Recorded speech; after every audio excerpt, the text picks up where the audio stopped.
Olá, residentes, sejam bem-vindos à segunda unidade da disciplina de Avaliação de Impacto Ambiental. Nessa aula, vamos falar sobre o processo de AIA, detalhando desde a triagem até a previsão de impactos ambientais. Primeiro, devemos lembrar que a avaliação de impacto ambiental serve para considerar os impactos ambientais reais ou potenciais que uma atividade ou um empreendimento pode causar, embasando assim a tomada de decisão. Para isso, é necessário que seja colocado em prática um conjunto de procedimentos, organizados de forma sequencial, lógica e objetiva, que chamamos de processo de AIA. De acordo com a Associação Internacional de Avaliação de Impacto, alguns princípios básicos devem ser observados em todo o processo de AIA, como ser útil, considerando e oferecendo informações adequadas para o planejamento e a tomada de decisão, aplicar métodos e técnicas apropriados para resolver problemas de acordo com as disciplinas envolvidas, aplicar saídas aceitáveis sob os aspectos práticos, técnicos e financeiros, concentrar-se em efeitos ambientais significativos, com profissionalismo e abordando as inter-relações dos meios, e envolver e facilitar a informação ao público afetado, e incorporar lições aprendidas ao longo do processo. Sanches divide o processo de AIA em 3 etapas. Na etapa inicial, verifica-se a necessidade ou não de realizar uma análise detalhada. Se for necessária, qual a profundidade da análise? Quando não há necessidade, existem instrumentos de controle, como padrões de emissão, etc. Na análise detalhada, são realizados todos os estudos necessários, sendo submetidos então ao órgão ambiental para a tomada de decisão lá no final do processo.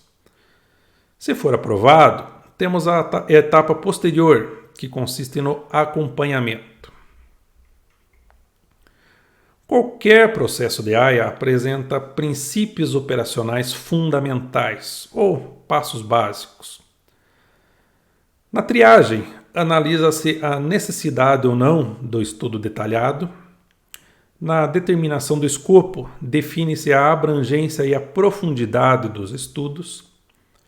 Na identificação dos impactos, são listados os impactos que normalmente ocorrem naquele tipo de atividade. O diagnóstico ambiental e estudos de base são direcionados de acordo com o termo de referência e também as características do empreendimento ou da atividade. Na previsão, são selecionados os impactos reais e potenciais, cuja importância é analisada para verificar a significância. Nas medidas de gestão, são estudadas ações para evitar, mitigar ou compensar impactos negativos ou ainda potencializar os impactos positivos.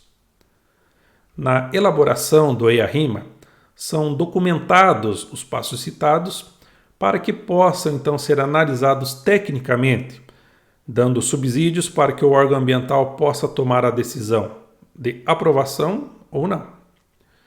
Se é aprovado, é necessário acompanhamento para certificar que o planejamento seja seguido. Todos esses passos apresentam particularidades, por isso veremos cada um de maneira aprofundada. Começamos então com a triagem. Sabemos que o ser humano causa alterações no ambiente, mas algumas delas não são tão importantes. O nível ou a importância dessas intervenções depende da pressão imposta ao meio e da vulnerabilidade ou resiliência desse meio. Então, atividades que impõem grande solicitação ou pressão, principalmente em ambiente vulnerável ou sensível, têm grande potencial de gerar impactos negativos significativos ou importantes. Por outro lado, baixas solicitações ou pressões, principalmente em meio resiliente, dificilmente geram impactos negativos significativos. Com a prática hoje, em geral, podemos dizer quais atividades ou empreendimentos causam ou têm potencial de causar impactos negativos importantes e, portanto, devem realizar estudos ambientais e apresentar planejamento para lidar com esses impactos. Uma das bases para isso é a Resolução CONAMA 001 de 86, que traz uma lista de empreendimentos que se enquadram na necessidade de licenciamento ambiental. Esse tipo de material é chamado de lista positiva, ou seja, sim, precisa passar pelas etapas do licenciamento ambiental. Essas listas podem incluir critérios de porte ou de corte, como, por exemplo, centrais hidrelétricas acima de determinada potência de geração de energia, área ocupada pelo empreendimento, entre outros. No Paraná, o IAP traz a Matriz de Impactos Ambientais, onde pode ser consultada a documentação exigida para o licenciamento e também os potenciais impactos decorrentes da implantação dos empreendimentos. Nas atividades, vocês vão trabalhar um pouco a respeito disso e os links para esse material estão lá. Mas essas listas não são definitivas. Podem existir outros fatores que levem determinado empreendimento à necessidade de licenciamento. Podemos citar os critérios estabelecidos por Sanches que auxiliam, então, nesse enquadramento.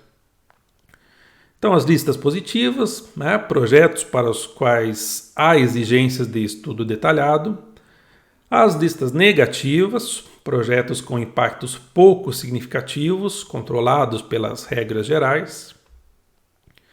Nesse contexto, temos então os critérios de corte, utilizado tanto para as listas positivas como as negativas, geralmente considerando o porte do empreendimento.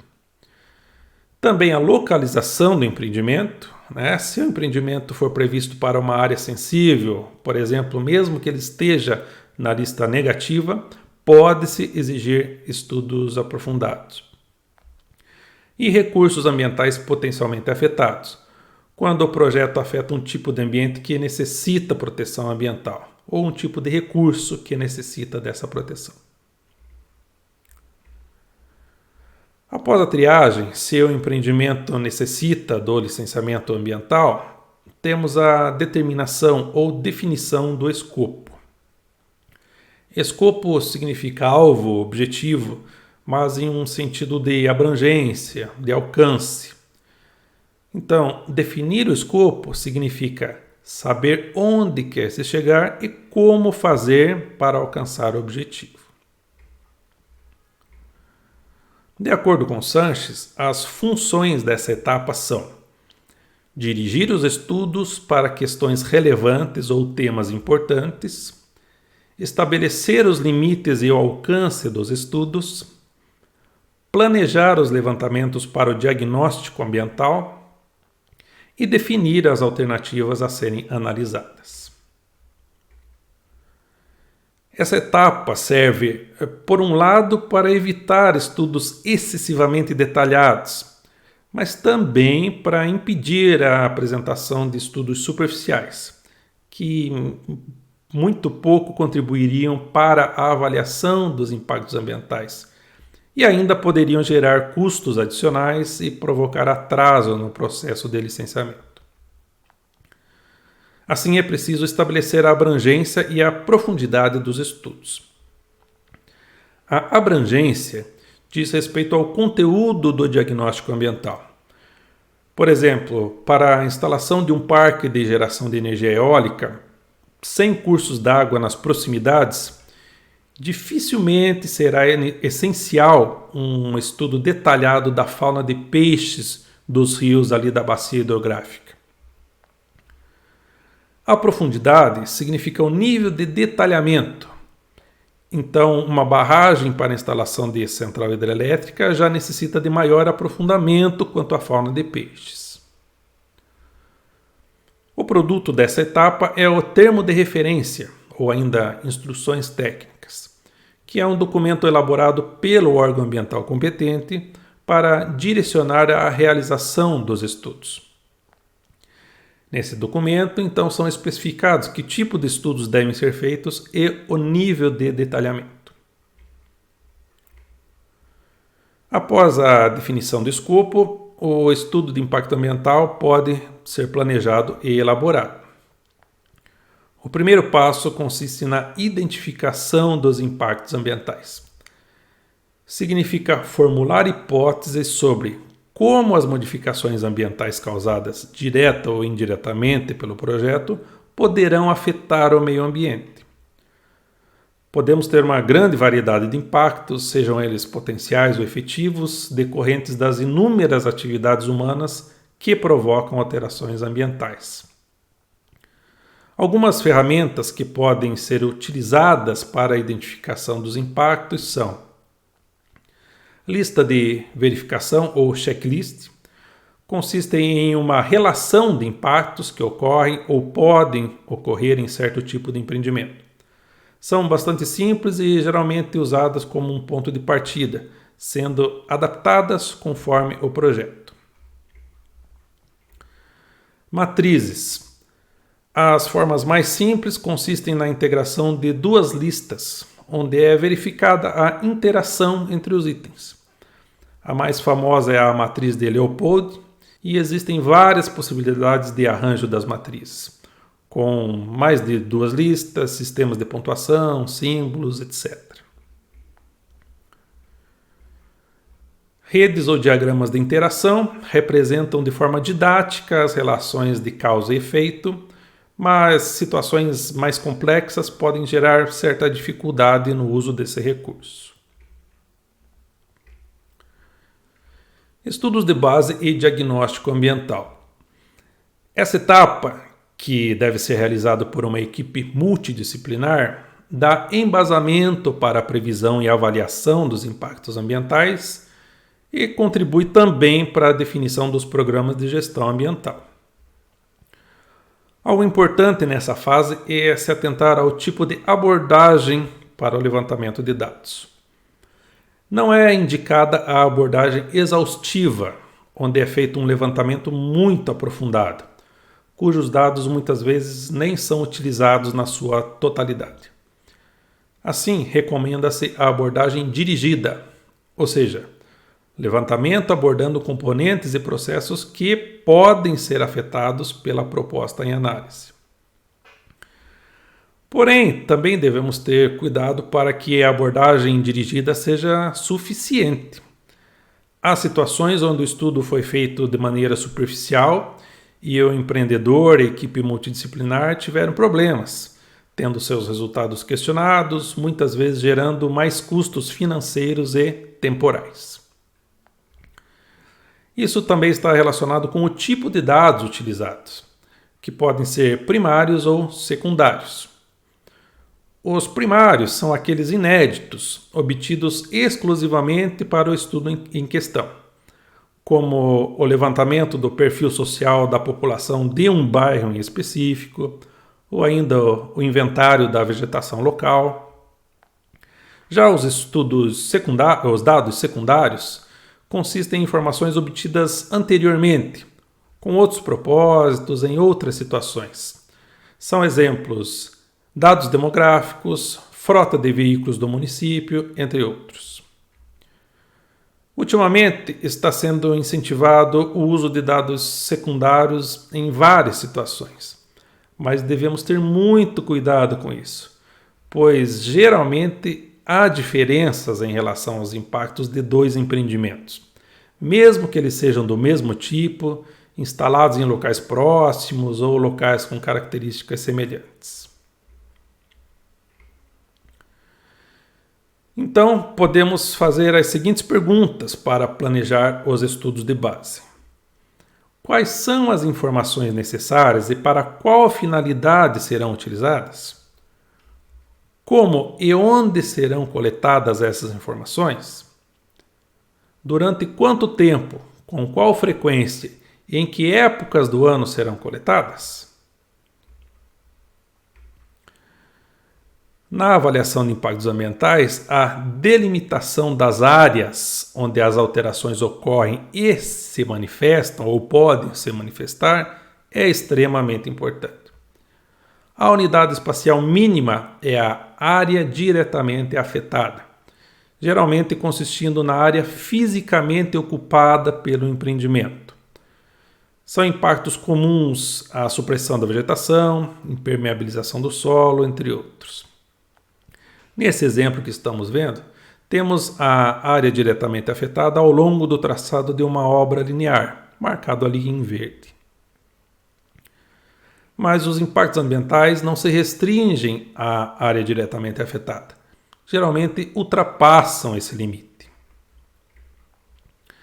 Assim, temos a área de influência direta, para a qual pode ser considerada a certo perímetro no entorno do empreendimento, um bairro em específico, uma subbacia hidrográfica, dependendo dos tipos de impactos e dos meios afetados. No exemplo que estamos vendo, temos a área de influência direta da obra linear de transporte urbano, ali em lilás. Também é essencial definir a área de influência indireta, que muitas vezes considera os limites municipais ou ainda de uma bacia hidrográfica, conforme o meio afetado. No exemplo, nós vemos a área de influência indireta do mesmo empreendimento, envolvendo já vários municípios. Previsão dos impactos ambientais. Depois de identificados os impactos e de conhecermos também os meios potencialmente afetados, podemos prever a possibilidade e a forma de ocorrência dos impactos. Algumas funções da previsão de impactos são estimar a magnitude ou intensidade dos impactos, fornecer informações para a avaliação da importância, fazer prognóstico da situação futura do ambiente com o projeto em análise, comparar e selecionar alternativas e fornecer subsídios para a definição das medidas de gestão. Alguns métodos podem ser utilizados, como comparação e extrapolação, experiência prévia dos membros ou consultores externos, modelagens, simulações, experimentos laboratoriais de campo. Dessa maneira, Sanches indica 5 passos a serem seguidos nessa fase. Primeiro seria a escolha de indicadores, então equivale decidir o que prever, selecionando os indicadores, medidas, parâmetros para a realização do prognóstico. Depois, determinar como fazer a previsão. Definir a metodologia, por exemplo, modelos de dispersão atmosférica, propagação de ruído, etc. E justificar a razão da escolha. O método aprovado ou exigido pelo órgão regulador, ou ainda um método que é muito utilizado, normalmente utilizado. Depois, calibração e validação do método. Nesse caso, usado quando o modelo escolhido foi desenvolvido para outra situação. Assim, é preciso mostrar que é válido no contexto em que está sendo usado. Então, a aplicação do método e obtenção dos resultados significa realizar as previsões na prática, de acordo então com as metodologias selecionadas. E a análise e interpretação, então avaliar os dados no contexto da avaliação de impacto ambiental, discutindo validade ou real aplicação, incertezas das previsões, sensibilidade dos resultados, entre outros. Bom, pessoal, esse é o conteúdo da unidade 2. É essencial que vocês leiam e compreendam o texto referente à aula. As atividades são um complemento do conteúdo e é muito importante fazê-las com dedicação. Até a próxima aula.